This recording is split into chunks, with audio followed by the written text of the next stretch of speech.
Hoy tuve la suerte de conocer a Lourdes, chofer de un camión de comida.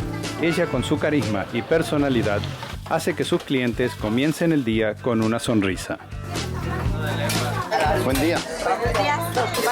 Hay huevitos con papas, hay carne al pastor, tengo iced teas, Gatorades, sodas. Me daría una soda. ¿Agarro de aquí? Sí. ¿Lengua y qué? 2 tacos, una soda y un pan.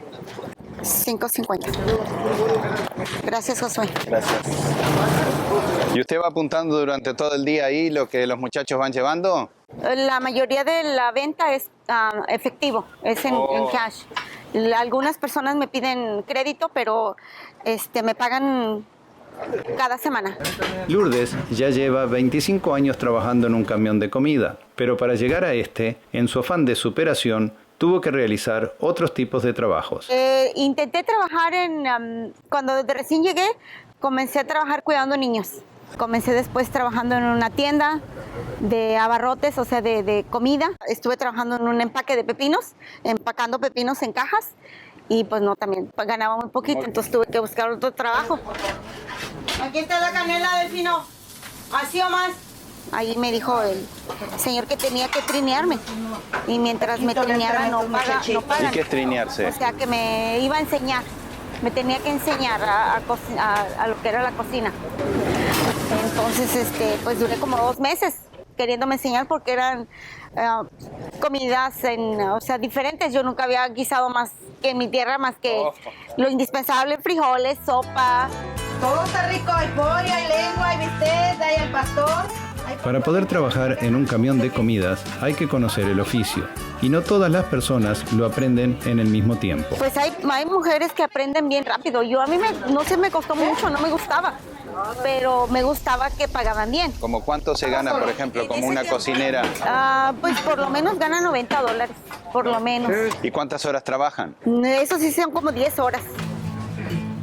Me equivoqué. Está bien, yo me equivoqué. Es un restaurante ambulante. Mi compañera de trabajo, Soledad, se encarga de cocinar. Ella va cocinando, despachando, y yo me encargo de manejar y cobrar. Si tengo algún espacio y puedo, subo a ayudarle, bien sea a picar cebolla, o a cortar rábanos, o a cortar limones. En sus comienzos no fue un oficio que le gustara. Pero ahora la amo. ¿Ahora sí? Ahora sí me gusta. Después, con el tiempo, le agarra uno amor a su trabajo. Y yo que recién llegué, si quiero trabajar aquí en una lonchera, ¿cómo hago? ¿Puedo trabajar siendo hombre o tiene que ser mujer? Hay pocos cocineros. Si usted quiere cocinar, hay pocos cocineros, pero sí hay. Y si quiere manejar, pues lo indispensable, tiene que sacar su licencia.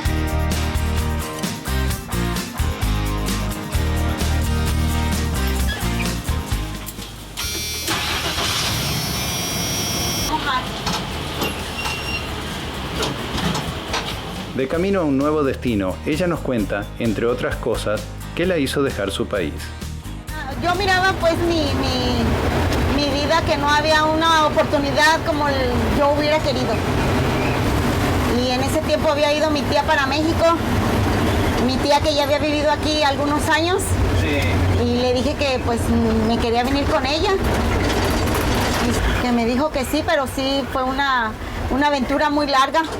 Cuando usted llegó aquí, ¿dónde pasó la primera noche? La encargada de las personas que nos pasaron, las coyotes pues, tenían casa aquí. ¿Qué es un coyote?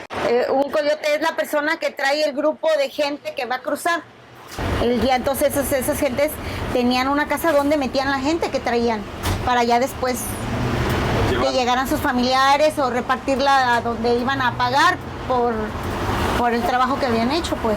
Pues por nosotros no había nadie quien respondiera, no teníamos una persona que pagara. Mi tía, la señora con la que yo me vine, ella tenía para pagar lo de ella y las 2 hijas que traía ella, pero no tenía para pagar a mí. Pero es muy difícil pagar grandes cantidades por traer a otra persona. Al no tener dinero para pagar a los coyotes, Lourdes se queda de rehén, limpiando y cocinando hasta saldar su deuda. Yo me tuve que quedar allí con esa señora para ayudarle. Había que cocinar, había que darles de comer a las gentes que estaban llegando. Cuando usted dice antes, ¿y ahora sigue igual o cómo es que hace? Pienso que ahora ya no les dan nada. ¿O no? No, ya no. ya no les dan. Pues ya ve que en la noticia sale de personas que vienen y pues los tienen en condiciones muy malas, por lo mismo que ya no les dan nada, no les dan ni agua. Le preguntan por dónde quiere pasar. Entonces si le dicen, no, pues por el cerro, pues cobran un poco más barato. ¿Y qué es el cerro? ¿Cómo es pasar por el cerro? Pasar por el cerro pues es cruzar por donde te lleven, sea desierto, sea el cerro, o sea, donde están los árboles, donde hay más peligro, pues. La verdad yo he oído que ahora tardan días, por eso encuentran a veces cadáveres, porque no vienen bien preparados. Muchos inmigrantes cruzan la frontera ilegalmente desafiando el peligro. Un consejo de alguien que ha tenido esa experiencia puede servirle a muchos.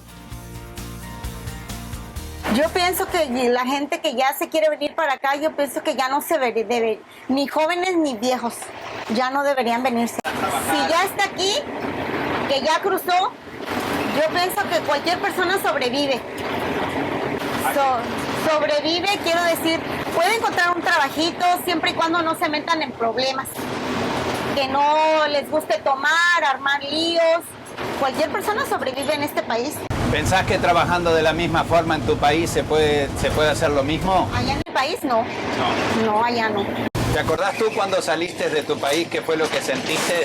No me quería venir, la verdad no me quería venir porque yo tenía ilusiones de tener una carrera, de hacer lo que hice aquí, hacerlo en mi país. De comprar una casa, de formar una familia, de ayudar a mis hijos, pero allá no se podía. Entonces yo salí con más que con las ganas de salir adelante, pues con mucha tristeza, ganas de llorar porque no me quería venir. Yo decía, voy a ir por 3 meses.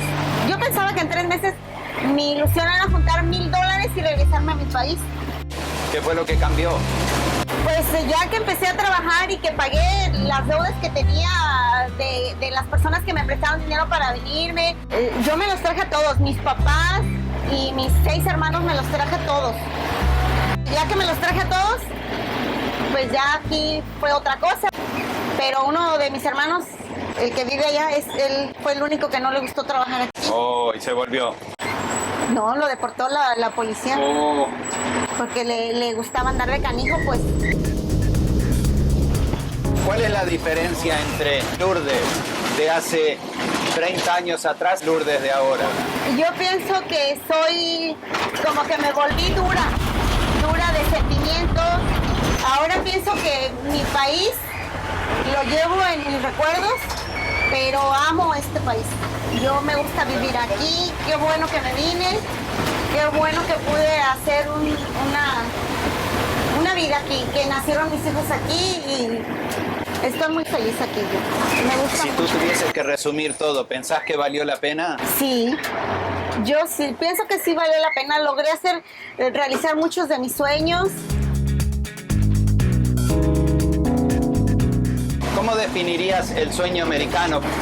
Pues yo mi ilusión era comprar mi casa, tener mi casa pero pagada, no tener, pues todo el mundo puede comprar una casa, ¿verdad? Pero el chiste es terminarla de pagar. ¿Tú estás hablando de la casa aquí o la casa en Aquí. México? La casa aquí. Sí, mis ganas era mirar o poder decir con mi esposo, la casa está pagada. Eso era mi ilusión. Pienso que ya lo logramos. Oh, felicitaciones. Gracias. Pero sí es muy difícil pues mantenerse trabajando, no dejar. Es difícil porque a veces uno no tiene ganas o te sientes mal y quisieras tener las ganas de decir hoy no voy, suceda lo que suceda, y no es fácil. Tiene uno que levantarse y hay que trabajar. Déjenme les hablo porque estábamos tristes pensando que no iba a llegar. Ya llegué. Muchísimas gracias, Lourdes. La verdad que es un placer conocerla. Mucho gusto, qué bueno Y que sí, vino. Gracias por todo. Suerte. Ándale, pues, hasta luego. Gracias. Pocos inmigrantes alcanzan el sueño de la casa propia. Para Lourdes, esto fue una realidad.